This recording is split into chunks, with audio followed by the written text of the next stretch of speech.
بسم اللہ الرحمن الرحیم ایاک نعبد و ایاک نستعین۔ میرے پاکستانیوں، آج میں علی محمد کی رہائی پہ مجھے خوشی اس لیے ہے کہ ایک تو یہ ثابت ہو گیا کہ بے قصور تھا۔ اس کو تقریباً 80 دن علی محمد کو انہوں نے جیل میں رکھا۔ اس کے باوجود یہ ثابت ہو گیا کہ کوئی ان کے پاس ایویڈنس نہیں تھی علی محمد کو کہ وہ کسی قسم کے تشدد میں وہ شریک ہوا۔ اور یہی کیس شہریار افریدی کا ہے، وہ بھی اس کو بھی بیل مل گئی ہے۔ وہ بھی ایچ کیو کیس جو ہیڈ کوارٹرز کا تھا، اس میں سے بھی وہ ان کے پاس کوئی ایویڈنس نہیں تھی۔ 9 مئی کو جو مجھے کوشش کی تھی 30 میرے اوپر دہشت گردی کے کیسز کیے، جب میں جیل میں تھا۔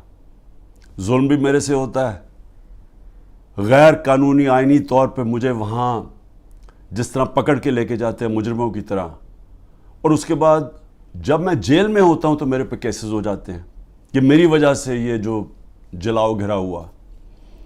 اور اس میں بھی مجھے میں سلام کرتا ہوں جج صاحب کو، کیونکہ مجھے پتہ ہے کس طرح کا پریشر ہے اس وقت ہماری عدلیہ کے اوپر۔ میں سلام کرتا ہوں اس لیے کہ آج کل کے زمانے میں حق اور سچ پہ کھڑا ہونا آسان نہیں ہے۔ ویگو ڈالا پہنچ جاتا ہے گھر، لوگوں کے گھروں کے اندر گھس جاتے ہیں، ان کو ذلیل کرتے ہیں، ان کی بزنسز بند کر دیتے ہیں۔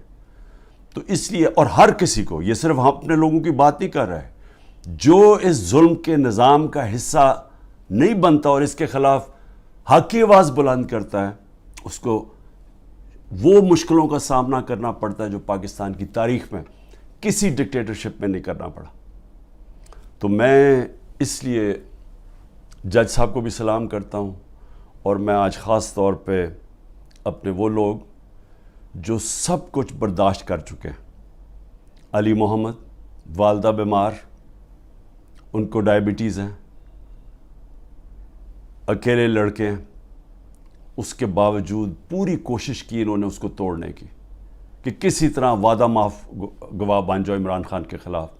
پھر اگر وہ نہیں بننا تو چلو پارٹی چھوڑ دو، کہ ہم اب 9 مئی کی مذمت کرتے ہیں، ہم اپنی فوج سے پیار کرتے ہیں اور ہم پی ٹی آئی چھوڑ رہے ہیں۔ تو سارے فوج سے پیار کرتے ہیں، سارے جو 9 مئی کو جو جلائی گئی تھی جگہ، ہم نے سب نے اس کی مذمت کی ہے، لیکن پی ٹی آئی چھوڑ دیتے ہیں۔ یہ کھڑے ہو گئے کہ ہم پی ٹی آئی نہیں چھوڑتے، اور ان کو بڑی بری حالات کے اندر رکھا گیا۔ شہریار افریدی، ان کے فیملی میں بھائی ان کے فوت ہوئے، ادھر نہیں جانے دیا، جیل میں رکھا۔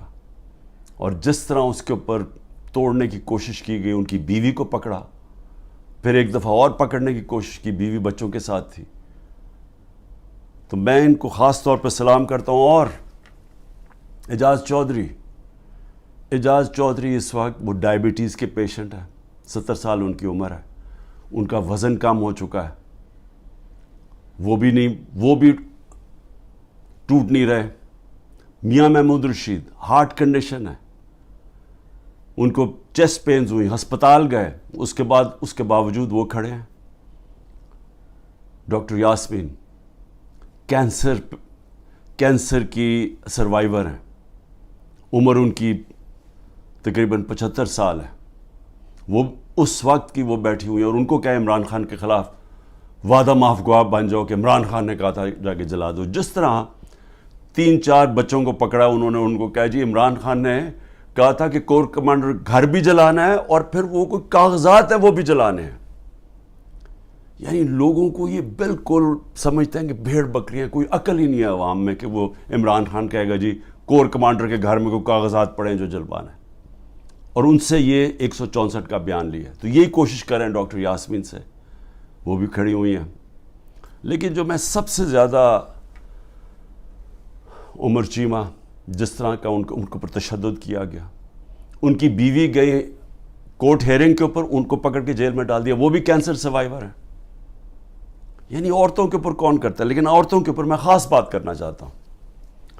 ڈاکٹر زرکا نے ان کا ایک رنگ باز ہے، جس کو میں پولیٹیشین بھی نہیں کہتا، جو جب ڈیفنس منسٹر تھا اور فورن منسٹر تھا دبئی سے تنخواہ لے رہا تھا.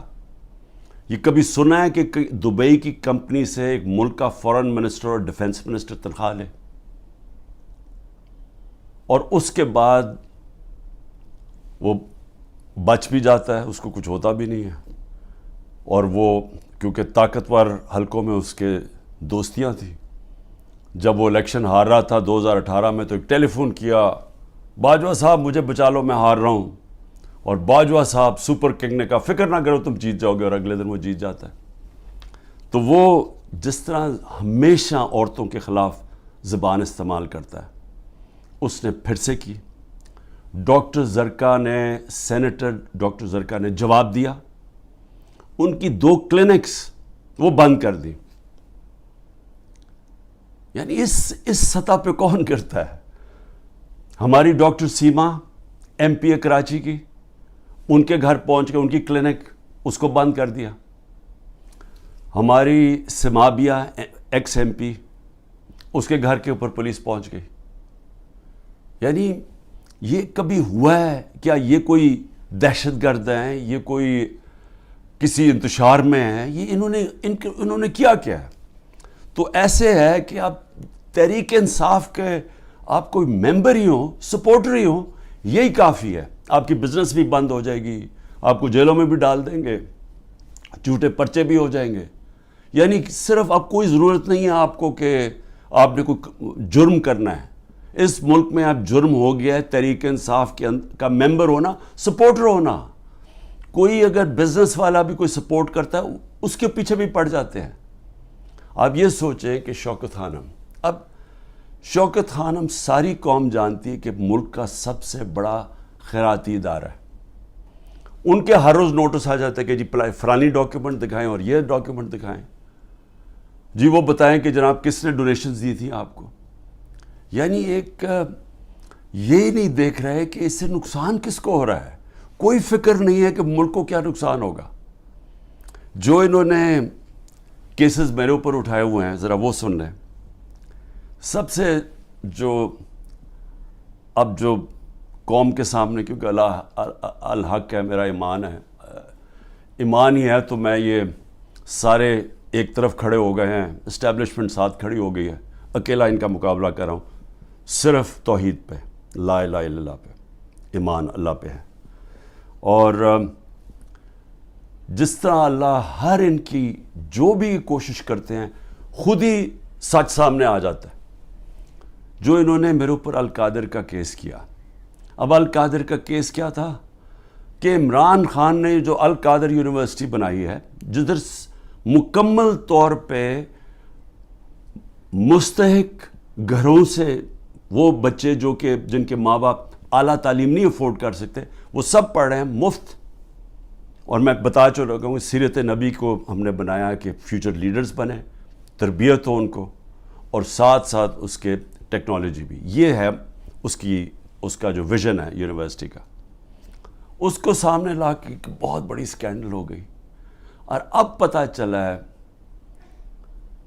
کہ انہوں نے اپریل 2020 میں تفتیش کی تھی. وہ میں پہلے کہہ چکا ہوں آپ کو. نیشنل کرائم ایجنسی انگلینڈ کو رابطہ تھا نیب کے ساتھ. یہ جو سیٹلمنٹ ہوئی تھی ملک ریاض کی فیملی کی اور این سی اے کی, یہ سارا کچھ نیب کو پتا تھا. اور نیب نے اپریل 2020 میں یہ انکوائری بند کر دی تھی. ایک دفعہ انکوائری بند ہو جائے وہ نہیں کھول سکتے آپ. اور انہوں نے جو سب سے بات جو چھپا لی, جس کے اوپر اصل بات ہونی چاہیے, کہ این سی اے نے ملک ریاض کا جو پیسہ تھا وہ فریز کیا کیوں؟ وہ منی لانڈرنگ کی وجہ سے نہیں کیا.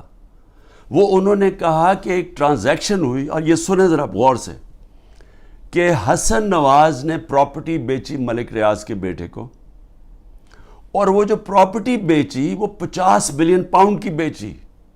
انہوں نے کیوں, نیشنل کرائم ایجنسی انگلینڈ نے کیوں اس کے اوپر ایکشن لیا؟ اور ایکشن کیا لیا؟ ان کے اکاؤنٹ فریز کر دیے. کیوں کیے؟ کیونکہ پراپرٹی کی قیمت آدھی تھی.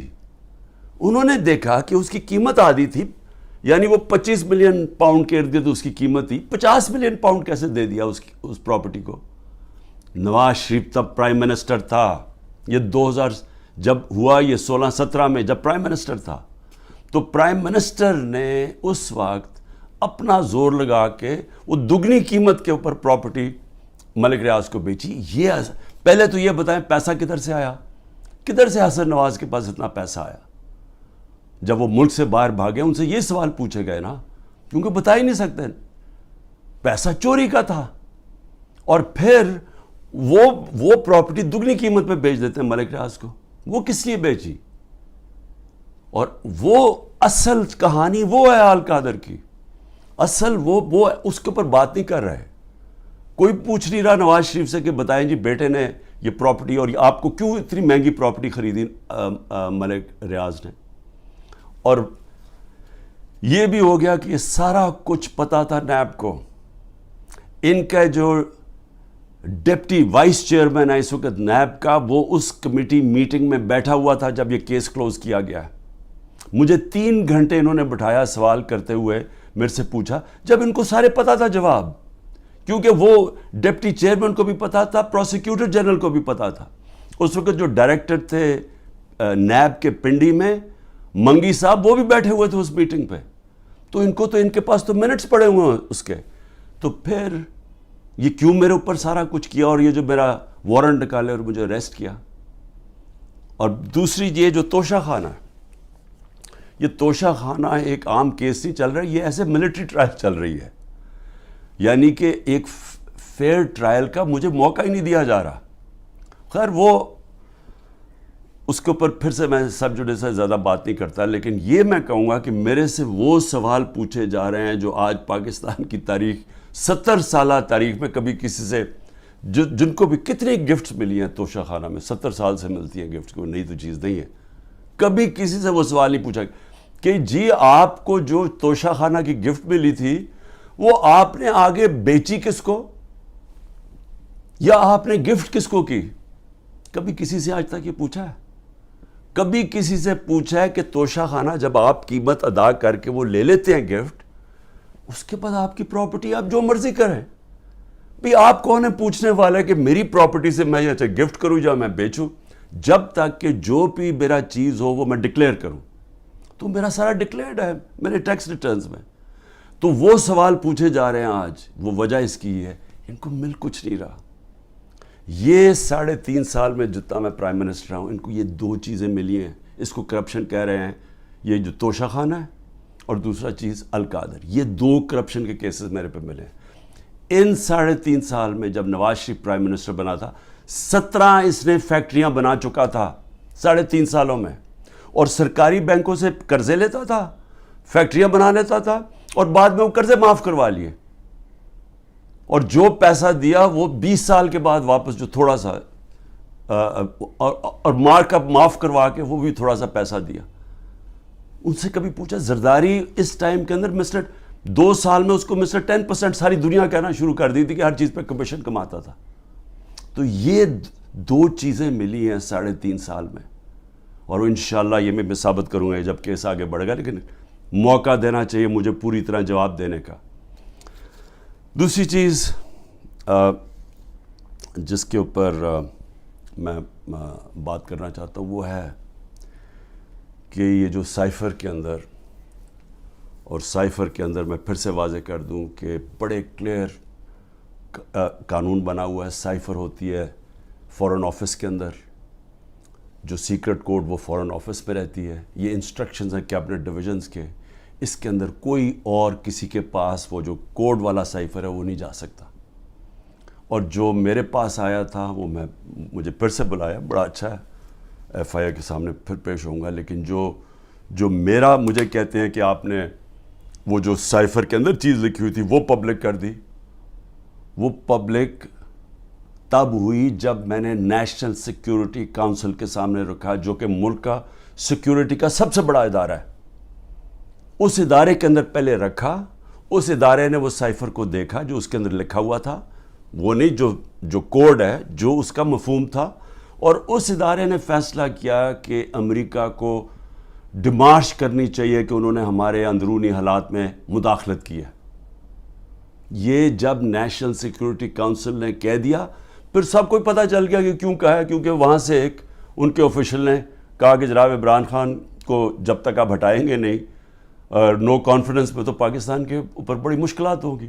تو یہ تھا اس کا، تو یہ سب کو پتہ چل گیا. اس کے بعد تو اس میں کیا سیکرٹ رہ گئی، پھر کون سی سیکرٹ میں نے وائلیٹ کی، تو یہ بھی انشاءاللہ آ جائے گا سامنے. لیکن ایک چیز ہے کہ وہ جو سیکرٹ کو جو تھی وہ یاد رکھیں، اس میں گورنمنٹ بدلی گئی. یہ سازش ہوئی تھی میرے خلاف نہیں، پاکستان کے خلاف. اور جو وہ گورنمنٹ بدلی گئی، میں صرف آپ کو بتانا چاہتا ہوں کہ اس کے بعد ہوا کیا. آج پاکستانیوں کو کس چیز سے گزرنا پڑ رہا ہے. 16 روپے یونٹ بجلی تھی جب ہم گئے ہیں اپریل کے اندر، آج بجلی 50 روپے یونٹ پہ پہنچ گئی ہے. آپ ذرا پوچھیں تنخواہ دار لوگوں سے کہ ان کے اوپر آج کیا گزر رہی ہے. یہ کون ذمہ دار ہے اس کا؟ وہ جنہوں نے سازش کر کے گورنمنٹ گرائی تھی. اور اصل انکوائری یہ ہونی چاہیے جو میں نے سپریم کورٹ کے چیف جسٹس کو کہا تھا، آپ کو انکوائری کرنی چاہیے کہ یہ قوم سے بہت بڑی سازش ہوئی ہے، قوم سے دھوکہ ہوا ہے. اور اس کا ذمہ دار جنرل باجوہ تھا. اور اس لیے کیونکہ وہ تھا، کسی نے جرت نہیں پڑی کسی کی اس کے اوپر انویسٹیگیشن کرنے کی. آٹا 55 روپے 60 روپے سے پہنچا ہے آج کے جی 150 روپے پہ. سوچیں کہ یہ عام آدمی کی خوراک ہے آٹا. اس کے بعد چاول دگنی قیمت ہوگی جو چاول تھے. چینی ہمارے دور میں بڑا شور مچا، چینی چور.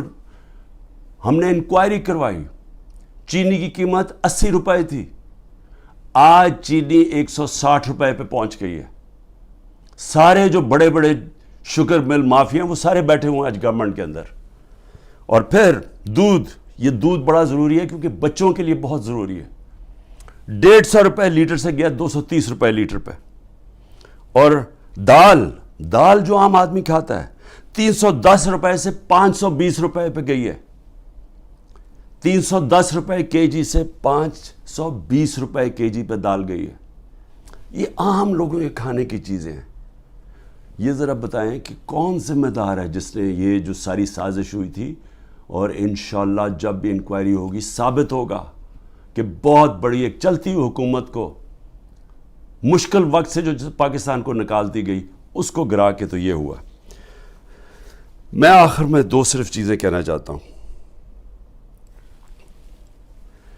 ایک تو میرا پیغام ہے، یہ جو پولیس والے، یہ جو نامعلوم افراد عام پلین کپڑوں کے اندر گھس جاتے ہیں لوگوں کے گھروں میں، سارا گھر توڑتے ہیں، چوری کر لیتے ہیں، جو تشدد کرتے ہیں لوگوں پہ، جو ظلم کرتے ہیں، ٹارچر کرتے ہیں لوگوں کو جیلوں کے اندر، جنہوں نے سوشل میڈیا کے بچوں کو صرف ٹویٹس کے اوپر اٹھا لیا اور ان کو تشدد کر کے واپس بھیجا، جو صحافیوں کے اوپر ظلم کر رہے ہیں. عمران ریاض جو ابھی تک غائب ہے، پتہ نہیں کہ کدھر وہ گیا ہوا ہے. عدالتوں بھی بے بس ہو گئی ہیں، عدالتوں کے پاس بھی وہ بھی ہاتھ کھڑے کر دیے کہ جی وہ پروڈیوس کرو. ایک صحافی صرف اس لیے، اس نے تو کوئی توڑ پھوڑ نہیں کی تھی، لیکن صرف اس لیے کہ وہ ظلم کے سامنے سچ بول رہا تھا، اس کو اٹھا لیا. 4 پاکستان کے ٹاپ صحافی ملک سے باہر گئے ہوئے ہیں، ملک چھوڑ کے چلے گئے کیونکہ وہ سچ نہیں بول سکتے تھے. اور ان کے اوپر یہی قسم کا جو عمران کو پہلے اس کے اوپر تشدد کیا، پھر جو اب اس کو غائب کیا ہوا ہے، خوف پھیلایا ہوا ہے. باقی سارا میڈیا کنٹرول میں ہے. صرف وہ تب بول سکتے ہیں اگر عمران خان کی کوئی برائی ہو، پروپیگنڈا، وہ بول سکتے ہیں. وہ کوئی سچ نہیں بول سکتا آج.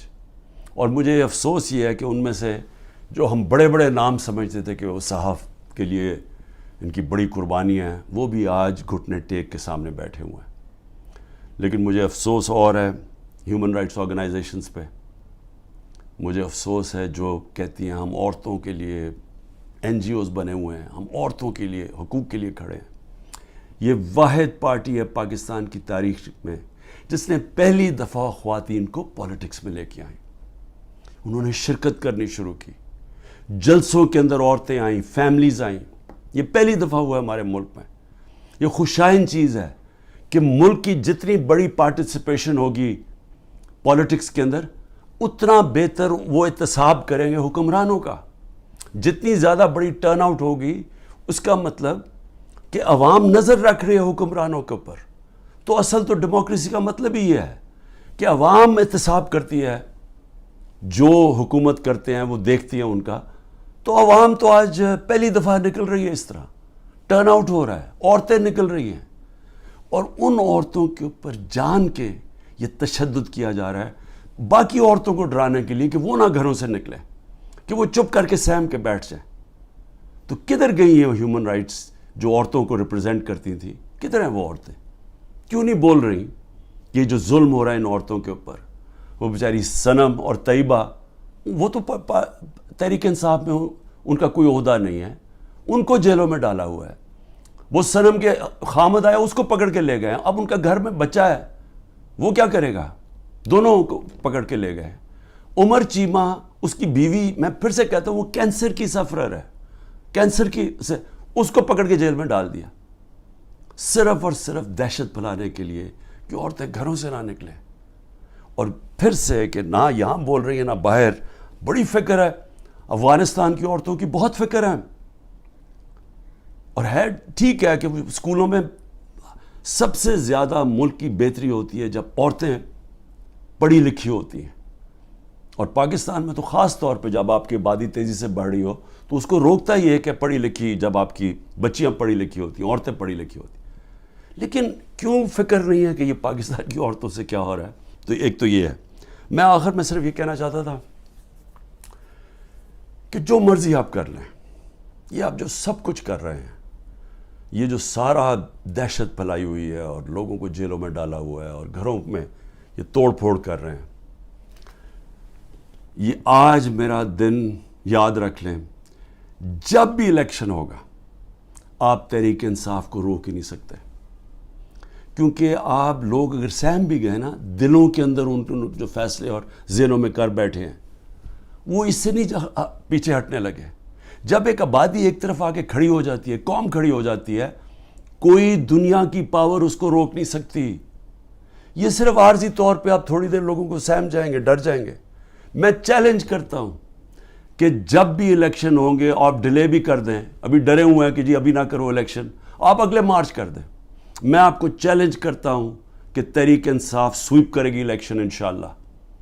مجھے جیل میں ڈال دیں، ڈسکوالیفائی کر دیں، جیتنا تحریک انصاف نے، کیونکہ قوم فیصلہ کر بیٹھی ہے۔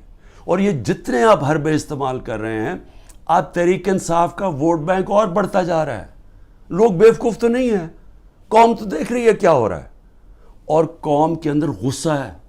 ایک معاشی طور پہ ان کا قتل کر دیا ہے، ایک مہنگائی ان کو لے بیٹھی ہے، ایک یہ 30 سال سے وہ شکلیں دیکھ رہی ہیں جو ملک کو لوٹ کے پیسہ باہر ان کا پڑا ہوا ہے، اور پھر ان کے اوپر خوف طاری کیا ہوا ہے کہ جناب ہم آپ مایوسی پھیلائی ہوئی ہے کہ تحریک انصاف جیت نہیں سکتی، عمران خان کے اوپر کانٹا مارا ہوا ہے۔